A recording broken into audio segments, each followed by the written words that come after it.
সুধী দর্শক মণ্ডলী, স্বাগত জানাই হক আলাপে। বাংলাদেশকে ভয় দেখাচ্ছে ভারত, এমন ধরনের ভয় সঞ্চার করার চেষ্টা করছে যে এখন তখন আক্রমণ করে বসবে বাংলাদেশে। আজকের যুগে এতটা ভীতি সঞ্চার করা, এতটা ছোট দেশ হিসাবে আমাদেরকে তারা এই ধরনের ভয় দেখাচ্ছে প্রতিনিয়ত। প্রথমত তারা মিডিয়া দিয়ে মিথ্যাচারের একটা বিশাল জাল বুনেছে এবং সেই জাল যখন তারা এখন গুটিয়ে আনার পায়তারা করছে, এবং আমাদের দুঃখজনক ঘটনা হচ্ছে আমাদের দেশের ষড়যন্ত্রকারীরা ভারতীয় ষড়যন্ত্রকারীদের সাথে একাকার হয়ে আছে।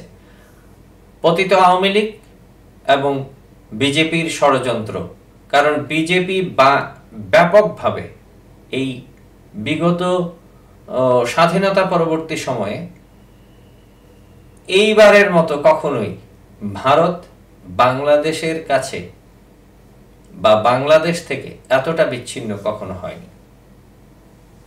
ভারতের এই পরাজয়, ভারতের সামরিক পরাজয়, ভারতের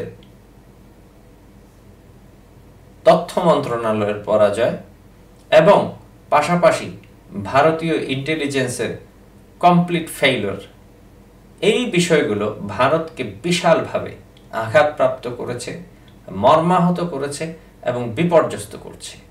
ভারত হয়তো ব্যক্তিগতভাবে যদি আমরা একটি তুলনা করি, ভারত হয়তো রাতে ঘুমোতে পারছে না। ভারত রাষ্ট্রটিকে যদি আপনি একটা মানুষ মনে করেন তাহলে, এবং সেই মানুষটিকে একজন বড় মানুষ যদি আপনি মনে করেন, আপনি ভেবে দেখুন সেই মানুষটি তার এতগুলো পরাজয়, এই তাদের ভাষায় এই পুচকে রাষ্ট্রটির কাছে, পুচকে রাষ্ট্রের কিছু পুচকে মানুষের কাছে তারা এত বড় পরাজয় মেনে নিতে চাইবে কেন? সেটি পারছে না তারা, যে কারণে তাদের রাতের ঘুম হারাম হয়ে যাচ্ছে এবং প্রতিদিন এই দেশটিকে যে কোনো প্রকারে ধ্বংস করে হোক, যে কোনো প্রকারে দুমড়ে মুচড়ে হোক, তাদের ওই পৈশাচিক শক্তি, তাদের এই পরাক্রমশালী পৈশাচিক শক্তি দিয়ে সমস্ত শক্তির প্রয়োগ ঘটিয়ে হলেও এই রাষ্ট্রটিকে ছিন্ন ভিন্ন করে ফেলা তাদের এই মুহূর্তের মূল উদ্দেশ্য। এটি হচ্ছে প্রচণ্ড পরাজিত ক্রোধের একটি বহিঃপ্রকাশ। সেই বহিঃপ্রকাশ আমরা দেখতে পাচ্ছি আমাদের সীমান্তে। আমাদের সীমান্ত অতিক্রম করে ভারতীয় অগ্রবাদীরা আমাদের দেশে ঢুকতে চাইছে এবং তার নেতৃত্ব দিচ্ছে সেই ভারতের পরাজিত সরকার, যেই সরকারটি এদেশে তাদের একটি ইজারাদার নিয়োগ করেছিল। সেই ইজারাদারের মনিবরা নেমে পড়েছে মাঠে। ভারতের মিডিয়ার ঘুম নেই, কারণ ভারতের মিডিয়া তাদের দাসানুদাস সরকারটির পরাজয়ের খবর সেখানে প্রচার করতে ব্যর্থ হয়েছে। সেই ব্যর্থতার দায় নিয়ে তাদেরও ঘুম নেই। তারা সমস্ত শক্তিকে প্রয়োগ করে এই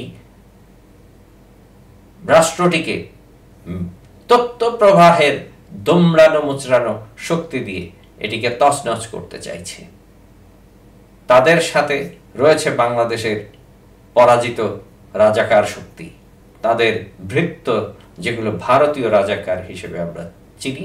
তারা দেশের ভেতরে এবং বাইরে ভারতে বসে সব জায়গা থেকে তারা এই দেশটিকে দমড়ানো মোচড়ানোর সমস্ত আয়োজনে ভারতের সহযোগী শক্তি হিসেবে কাজ করছে। ভারত তার পরাজয়ের বদলা নিতে, শেখ হাসিনা তাদের কাছে এখন আর কোনো মূল্যবান বিষয় নয়, আবার খুবই মূল্যবান একজন মানুষ। শেখ হাসিনাকে ভারতীয় সরকারের এই যে বাংলাদেশে পতন, সেই পতন থেকে ফিরে আসার জন্য শেখ হাসিনাকেই তার হাতিয়ার বানিয়েছে। এবং শেখ হাসিনা যখন ভারতে আশ্রয় নেয়ার আগে, যখন প্রথম গেলেন, সেখান থেকে তিনি অন্য দেশে যাওয়ার চেষ্টা করেছিলেন, কিন্তু তাকে সম্ভবত ভারতীয় শক্তি সেখান থেকে অন্য কোনো দেশে যেতে দেয়নি। এমন দিন তো চলে আসেনি যে একজন মানুষকে পৃথিবীর কোনো রাষ্ট্র জায়গা দিবে না শুধু ভারত ছাড়া। শেখ হাসিনার অন্য দেশে যাওয়ার সমস্ত দুয়ার ভারত বন্ধ করে দিয়ে তাকে এক ধরনের জিম্মি হিসেবে ব্যবহার করে তার ঘাড়ে বন্দুক রেখে বাংলাদেশের রাষ্ট্র ক্ষমতাকে তাদের করায়ত্ত কারো মাধ্যমে পরিচালনা করার স্বপ্নে বিভোর। দর্শক, যুদ্ধের দামামা বাজাচ্ছে ভারত। এই যুদ্ধের দামামা তারা বাজাচ্ছে মূলত শুধু যুদ্ধ করার জন্য নয়। এই দামামা মূলত বাংলাদেশকে অন্য কোনোভাবে ভীত সন্ত্রস্ত করতে ব্যর্থ হয়ে তাদের ওই পুঞ্জীভূত ক্ষোভকে একটি ভীতিকর পরিবেশ তৈরি করে অন্তত তারা জয়ী হওয়ার জন্য। এত তাড়াতাড়ি বাংলাদেশের সাথে যুদ্ধে লিপ্ত হওয়ার মতো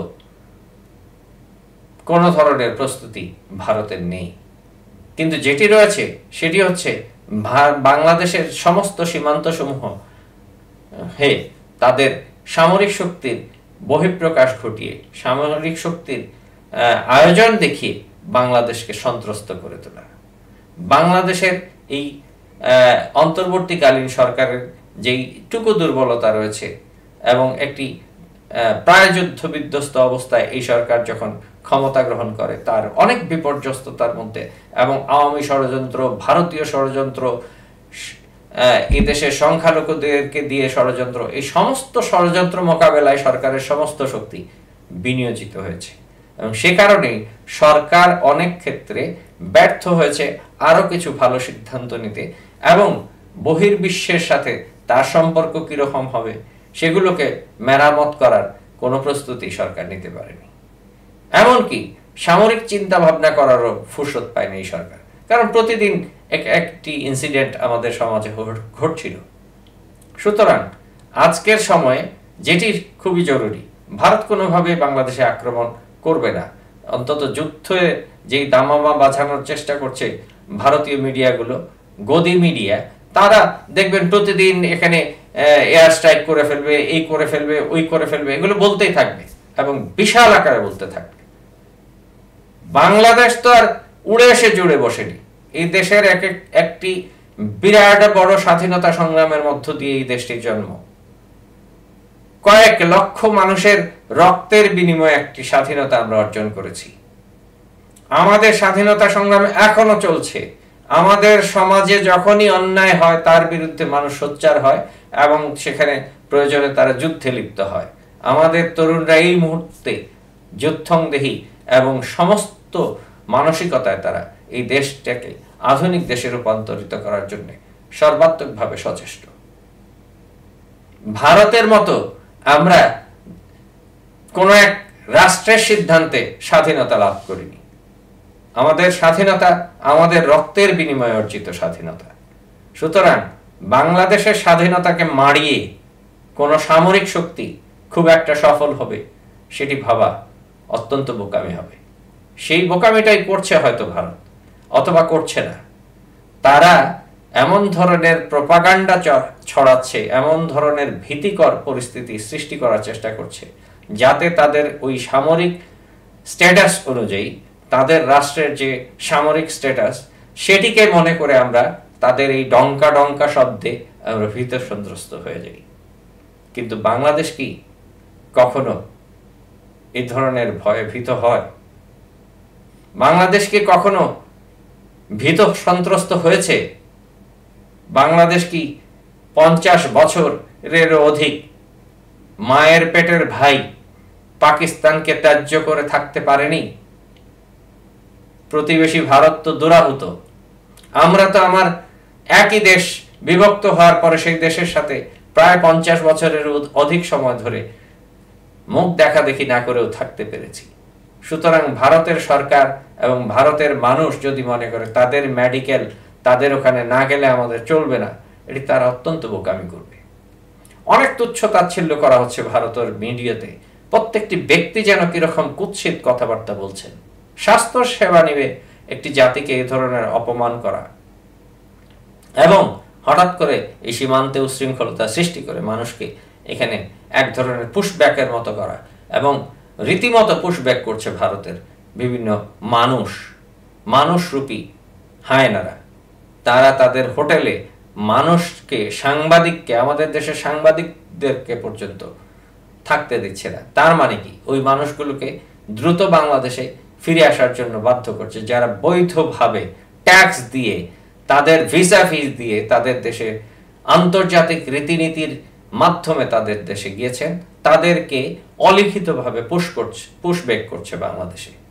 এটি হচ্ছে ভারত। এই হিন্দুবাদী, এই উগ্র হিন্দুবাদের পৃষ্ঠপোষক রাষ্ট্রটি ভবিষ্যতে অবশ্যই ধ্বংস হবে তাদের এই অতি উগ্র ধর্মান্ধতার কারণে, সেটি সুনিশ্চিত। তবে তার আগে বাংলাদেশের জনগণকে এটি মনে রাখতে হবে, আমাদের আর কোনো ছোটখাটো ইস্যু নেই। আমাদের কলেজকে বিশ্ববিদ্যালয় করতে হবে না, আমাদের মাছ বাজারকে মাংস বাজার করতে হবে না, আমাদের টোকাইকে আনসার বানাতে হবে না। এসব ইস্যু আমাদের ছেড়ে দিতে হবে। জাতীয় ইস্যু আমাদের সামনে, আর দরকার জাতীয় ঐক্য। সুতরাং সব ইস্যু আপাতত তালা মেরে রেখে দেব। নিজেদের দেশকে বাঁচানোর জন্য সর্বাত্মকভাবে সবাই সবার জায়গা থেকে সজাগ থাকব, একতাবদ্ধ থাকব। দর্শক, ভালো থাকুন, সুস্থ থাকুন, নিরাপদ থাকুন, আর আমাদের চ্যানেলটি সাবস্ক্রাইব করে রাখুন। অনেক শুভকামনা।